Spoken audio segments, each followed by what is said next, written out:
Ассалаумағалейкум қазақ елі, сіздермен бірге сайлау сағындықұлы. Бүгін міне қыстың соңғы күндері, ақпан айының 27-ші. Мен далаға қойымды бірінші рет, 22-ші жылдың бірінші рет бағып шығып жүрмін.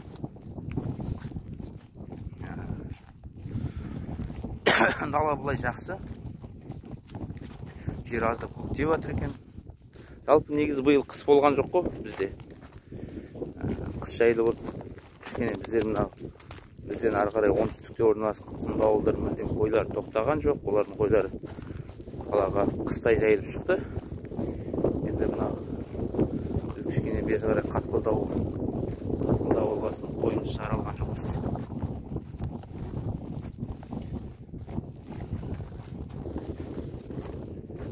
Қойларға әзірге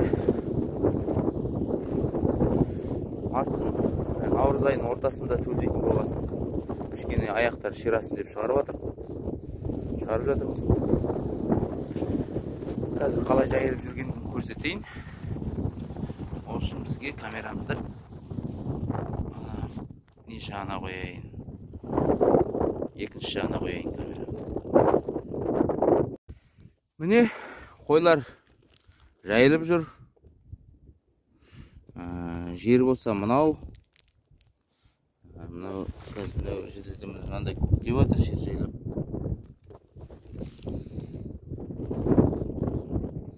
Күн кішкене бүгін желі болып тұр. Содан кішкене желдің несі помехасы болуы мүмкін. Енді ол үшін кешірім сұрайым.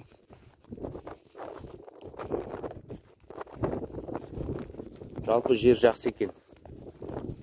Бұрын бұл жылдар көріп жүрдіңіздер ғой бейнемді.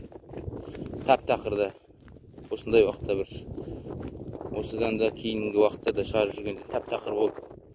Тұрды ғой, биыл енді мынау шүкір екен. Жусан түптер жайлап көктейін деп тұр.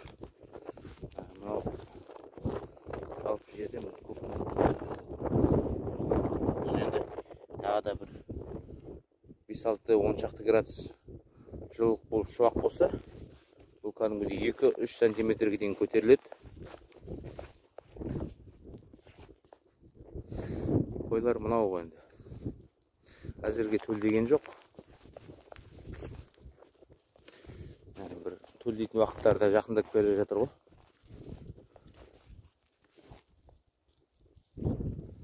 Енді бұйыртса бір 10 шақты күн қалды, 10 шақты күннен кейін төлдеу керек.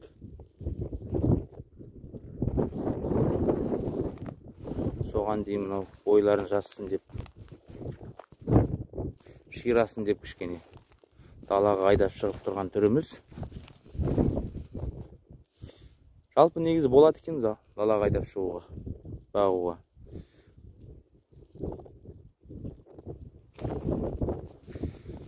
Менің айтарым осы әзірге.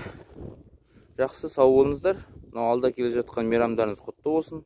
Менің арнама жазылыңыздар. Пікір жазыңыздар.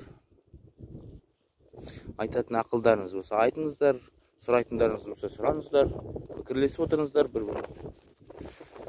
Әзірге сау болыңыздар.